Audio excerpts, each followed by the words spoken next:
dhageeffadhaa. Barsiisa Yesuus Kiristoos ni fudhattaa eeyyee ni fudhadha jetteetta. Akkasimi?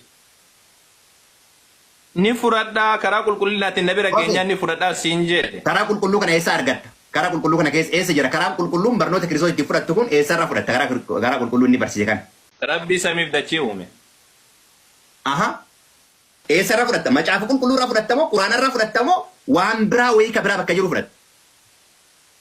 Macaafni qulqulluu jedhamu hin jiru kun. Macaafni qulqulluu jedhamu kiristaana bira hin jiru. Inni kun kiristaanuma itti moggaase malee macaafni qulqulluu jedhamu hin jiru quraanarraa fudhadhaan. Maaliif jennaan rabbi biraa dhufe waan ta'eef kitaabni ammoo rabbi biraan dhufne ergaalee Phaawulos akkuma itti dubbisaa oolte ergaalee ergaa ebaluu kan jedhamu malee quraanarraa fudhadha. Naa deebi'e pereed naa deebi'eera. Sa'aatii dhaabure? Itti fufdhaan rakkina qabu itti fufeet gaafeen. Protokol sa'aatiin keessanii gaafadha. Dhageeffadhaa. Okay, lammaffaa. Lammaffaadha. Waaqayyo meeqa tibbeessoo? Waaqi tokko. Yesuusoo? Ilma Waaqayyooti. Inni ilmummaa waaqummaa qaba inni? Exactly 100%. Meeqa reessaa walitti? Abbaaf ilma. Sabistansiidha kaasitti dubbata. Na dhageeffadhu. Sabistansiidha. Sabistansii tokkocha jechuudha. Abbaan waaqa tokkocha ilma waaqa abbaati. Sabistansii garagaraati miti. Kanaaf waaqa tokkocha gaafa siin jedhu abbaadha. Abbaan ilma tokkocha qaba. Ilma tokkocha kana kenne jechuudha. Waaqummaa akka abbaa kan qabu. Meeqa isaan jedhee warri waaqummaa lama qaban kun meeqa isaan lakkoofsaan? Na dhageeffadhu. Waaqummaadha kati na gaafatte. Waaqummaan tokko waaqni tokkocha jira. Abbaan ilma qabaa. Ilma waaqummaa akkasaa qabu ilma kana dabarsee nuuf kenne jechuudha. Kanaaf Kiristoos eenyuu gaafii jedhu na gaafatte ilma waaqa jiraataati. Isaan lamaan meeqa? Warri waaqummaa qaban kun lamaan meeqa? Qaama meeqa? Warri waaqummaa qaban jecha jettee gaafatte jecha kan ka'e kun waanni tokko maal jettee na gaafatte jalqaba waanni meeqa jette tokkocha sin jedhe abba inni maal qaba? Ilma qaba. Ilma tokkocha kana gara biyya lafaatti kenne. Kanaaf waanni meeqa? Tokko. Ilma wajjin meeqa ree abbaaf ilmi? By the way, gaafii irra dabalaa dhiisa deemtee gaafata. Irra dabree jira dhiisee jira. Gumurta ishii. Kaansel godheera. Okay. Tibeessu gaafadhu. Gaafii tokko na gaafadhu xumura irra gaafii si gaafadha. Gaafadhu tibeessu. Gaafii kan kee na gaafattamaa rakkina qaba ree. Gaafii mana gaafattu na gaafattamaa gaafii tokkotti qabdaa tokkotti masaan na gaafatta wanti haaroftii waa sii dabalamu jira. Tibeessu gaafadhu. Gaafii biraa. Rakkina qabu. Deem gaafadhu. Okay, rakkina qabu itti fufaa. Taraan kee itti fufaa. Egaa qabsee jechuu barbaadeet. Okay, akka ati jedhaattutti Iisaa jechuun Yesuus isa macaafa qulqulluuti jedhaatta. Akkasitti akka amma sirraa dhaga'u jechuudha. Iisaa jechuun Yesuus isa macaafa qulqulluu jetteet. Iisaa jechuun maal jechuu hiikkaan isaa? Iisaa jechuun maqaadha. Maqaanii kan qabu uumaa? Maqaan afaan sanitti deebi'uu nu barbaachisa. Afaan sanii nuyi Iisaa jechuun maal jechuu? Afaan san barannee itti deebiina. Afaan Araamaayikii fa'aa barannee. Hin beektaa? Iisoo kee rakkina qabu. Okay, Iisaa eessa dhalate? Inni eessa dhalate?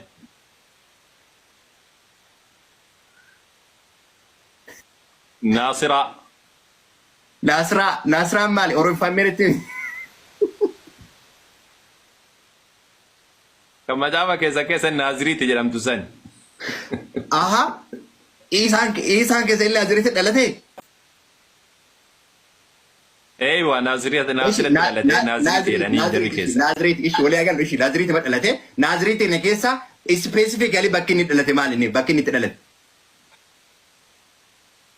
Bar Naasiraan isiinuu magaalaa xiqqoodhaa bar Galiilaa keessa jirti. Beeka rakkina qabu. Isa ragaa sin gaafadhu bakki sun eessa dhalate? Specifically eessa dhalate? Bakki inni itti dhalate kun maali?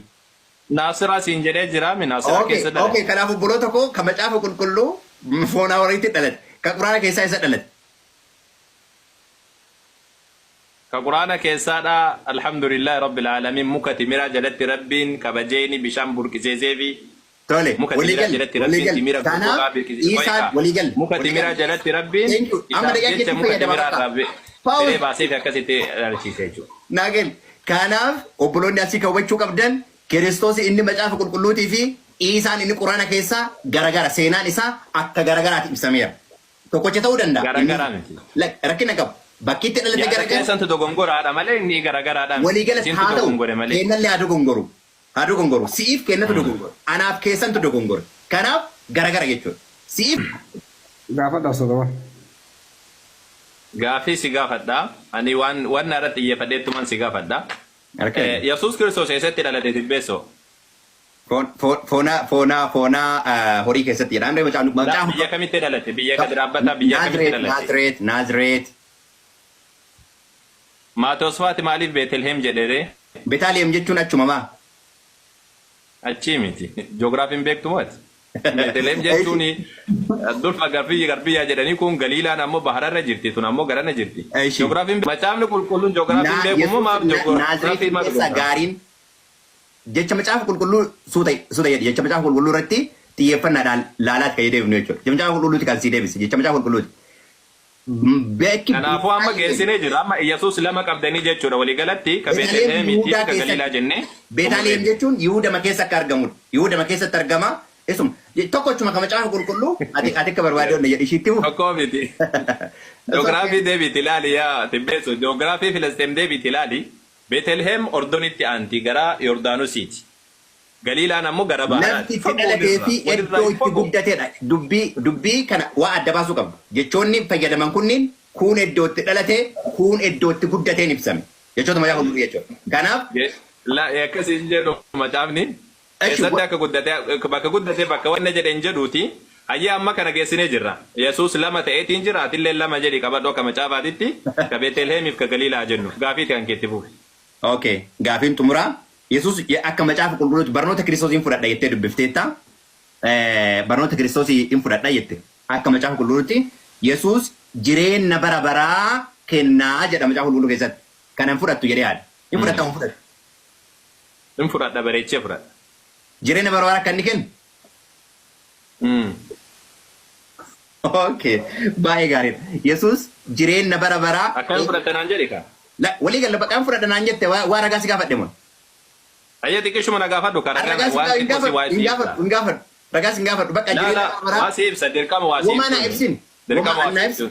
Gaafii anas si gaafadhe. Yeroo takka Tibbeessoo. Yeroo takka waa ibsa erga jedheetiin dhoowwin kaa. No, an si gaafadhe gara gaafii biraa darbaka. An si gaafadhe ka si gaafate an. Na gaafatteeti gaafii kana si ibsa yeroo takka naaf obsi. Wee ragaa si gaafadhe. Yohaannis boq.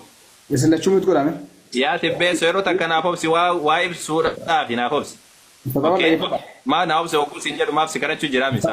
Yohaannis boqonnaa 17 lakkoofsa 3 irratti jireenyi bara baraa si Waaqayyo isa tokkicha isa dhugaa Yesuus Kiristoosiin isaatti ergites beekuun isaanii jireenyi bara baraa kana. Yesuus kennu isa kana Waaqayyo tokko jettee Yesuusiin argama jechuu jireenyi bara baraa kan jedhamu isa kana. Qabadhu ammayyuu jireenya bara baraatti seen.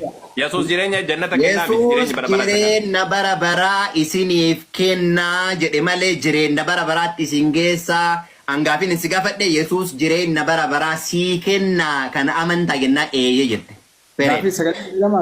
Jireenyi bara baraa inni kennu isa kanaa siin jedhe. Rabbiin tokko jechuudha Yesuus hin argamaa jechuudha. Isa tan. An xumure gaafii.